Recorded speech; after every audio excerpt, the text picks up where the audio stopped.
Alright, we got something a little different to show you today, but it's still really, really cool. Really cool.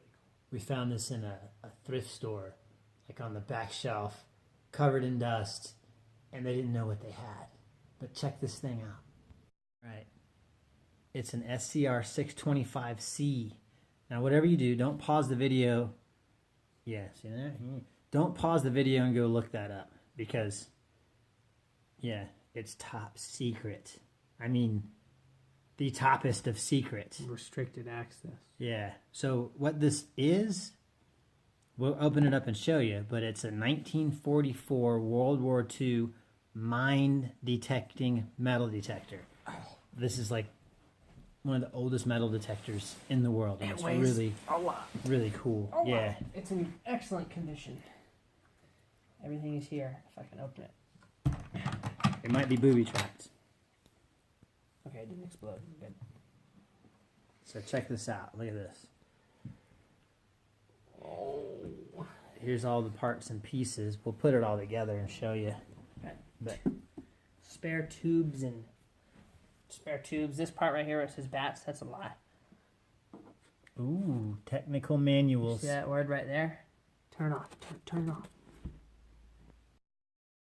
All right. It said restricted on the outside. It might be like top secret information, so I don't know if we should look at the manual. What do you think? I don't know. It's old, but it's probably for the best, though we don't show you. Who we kidding? We're going to look at the manual. It's restricted, but we'll censor it. How about that? Black ink. Black ink, yeah, like the UFO stuff they show all the time. Yeah. Kidding about that, but here. There's some paperwork in here that's pretty cool. In very, very good condition. We got a lot of stuff here to talk about. Let's check out the restricted thing first. Technical manual. Little piece of string. There you go.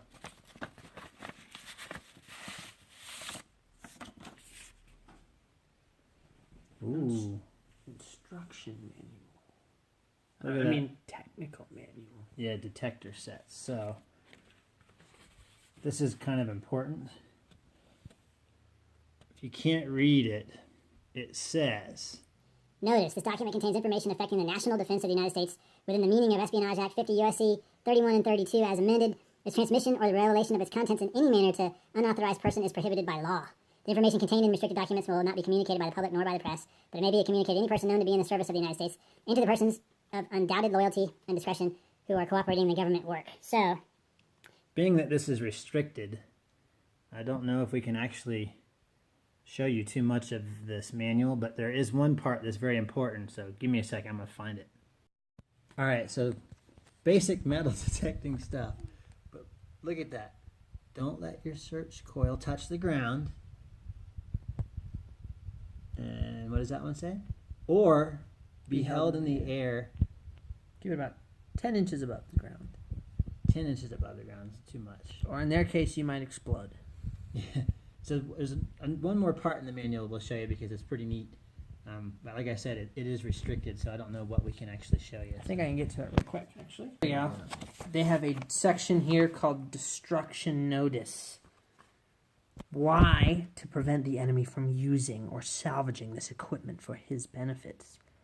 So, when ordered by your commander or when you are in immediate danger of capture, how can you destroy it? 1. You can smash it, cut it, burn it, blow it up, and then bury it. Yeah, so for smashing, they say use sledges, axes, hand axes, pickaxes, hammers, crowbars, heavy tools, trucks, tanks, etc. For cutting it, you can use axes, hand axes, machete, etc. Well, if you happen to have a tank on the battlefield, it should do.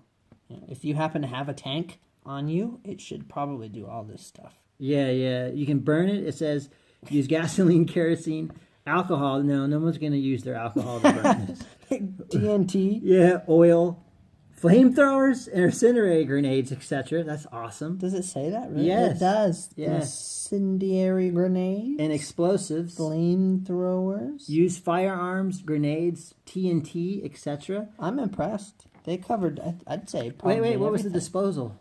You gotta bury it, man. I know, but let me see. I've lost it. You went too far. It's right there. Bury broken pieces and slit trenches. Foxholes, other holes. Throw in streams and scatter. Use anything immediately available for destruction of this equipment. And then look, they want you to smash the search coil. Yeah, they give you instructions on what to destroy in order to make it no longer operable. Smash the search coil. Break the control disc box, and destroy boxes. amplifier with its tubes, resonator, handle. I don't know what any of this stuff means, but hey. Explosives. Use any explosives on parts that aren't smashed. Disposal. Bury all broken pieces. And there's a safety notice. I can't read it. The voltage used in this set are not high enough to be injurious. Injurious. I didn't know that was a word. You learned something new. Yeah, so we won't show any more of the technical top manual. secret stuff, but we're watching you. But we got some more paperwork over here that we will show. Yeah. So this is supplemental material to the technical manual, kind of just adding some interesting stuff. Again, it might not be cool to show that. But then, this is kind of neat too. You gotta remember this stuff is from 1943, 1944, and it's still in really, really good condition. Two of these, actually. Yeah, this is a War Department unsatisfactory equipment report. So I guess if you have a dud that doesn't work, you have to fill out this report. And If your detector's a piece of crap, you got to report. yeah, I can't get it to focus my camera. You got to send it to Chief. Chief, yep.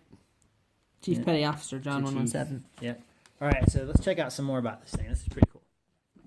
So in the spare tubes and battery box, there's no batteries because the batteries would be bad. Just tubes. But they're tubes. So younger people won't know what these are. You want to hold the camera or hold the box, Yeah. whatever. So these are what they call vacuum tubes. They no longer make them. They used to power radios, televisions, and really, really, really good guitar amps, organs. I have a couple of tube guitar amps, and they're really, really good stuff. You can't really beat the process of the tube in that sense. So this Mine Detector metal detector used these vacuum tubes to do its thing. And if you look, and I don't know how good my camera's working. It doesn't appear to be working. Wow, the tubes are actually in really good condition. I Yeah, haven't even U.S. seen these. Army, International Detrola Corp. Acceptance date is 2 of 1945. So, Let's see if I can take one out real quick. yeah, these are just like the tubes in my guitar amp. I wonder what happened if I used them. They're probably really good. You're probably right. You might be able to get yourself a very interesting sound. If I can get this thing out without damaging the Yeah, I'm going to pause box. it while he does that. All right, so this is what an old vacuum tube looks like for all you youngins out there. I'm not going to do it anymore from here. I don't know Yeah, if I yeah, can. look. Can I take it out of the box? Yeah, just I can. It unfolds. Yep, so this is almost identical to the tubes in my guitar amp. So there's the socket, it would plug in with these pins, and then the current would flow through it. They're made by Slovenia. They actually used to make TVs, and it was made in the USA. They stopped making these in the United States, at least the ones you can get for guitar amps. You could only get them from, last I remember, was Russia, because of, there was, I guess, toxic stuff when they made these, mercury or something. I can't remember exactly. But anyways, Get them from Russia. That's a great idea. no, that's the place that manufactures them, Solvtech, for guitar amps at least. So, let's check out some more of what's in this box.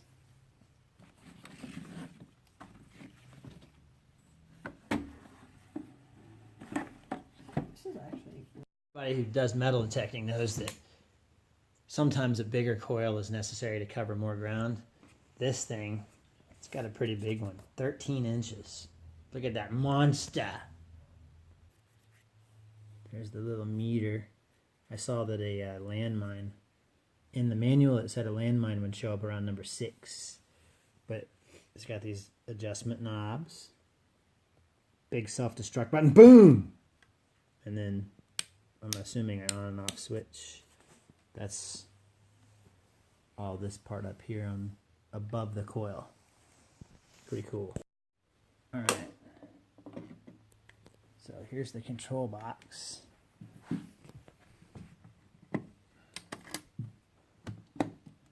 And this is where the batteries would go. The tubes are down inside here. You have to take it apart to actually get to the tubes. But No. it uses a battery right here, which can be replaced with a modern D battery. But this right here, this big piece here can't. Right, this is another battery that we'd have to actually make. This is another D battery. But if you look, here's battery compensator. And then an on and off switch. Oh my god, I almost blew up. And then it's got the circuit diagram, schematic for what's inside here. And that's where the tubes are. The tubes are underneath this. This has to all come apart. And that's where all the circuit stuff is. Here, I'll show you what it looks like. Hold on a second. All right, so here's from the top secret manual, the inside guts of this. And you can see the vacuum tubes there, there, and there. There's 3 of them. It tells you exactly how to replace them and all that good stuff. All right, now we're going to assemble it. Well, he is. Yeah, so You guys are going to watch. yeah, watch me get killed. It's gonna blow up. I'm assuming that this goes in here like this, and then comes up like that. And then you Probably tighten this. tighten this knob. Yeah. So that part's done, and look, it's the Pip Boy from Fall. It is, yeah. So this aluminum piece here, obviously, okay, there's a threaded mailed part inside that thing. You see it? Yeah, I'm You trying. see it? Okay, so that goes, like, this is like basic biology. See the male pointy thing? Just put it in the It thing. goes in the hole, and you have to screw it Funny. to get it to go together. So this is assembling the actual mine detector, and it's gigantic. So that's it assembled. You can see the whole thing. Give you kind of an idea how long this thing is. Look how big the coil is. Yeah, I don't know if It's gigantic. I guess this doesn't hinge or move. I have big hands, so. So it would be here.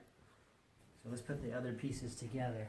I'm not going to plug the power in just in case. We don't want to explode. Yeah, but I would assume that the speaker plugs in right there. Yeah, it doesn't do anything.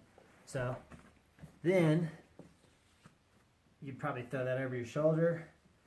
These two.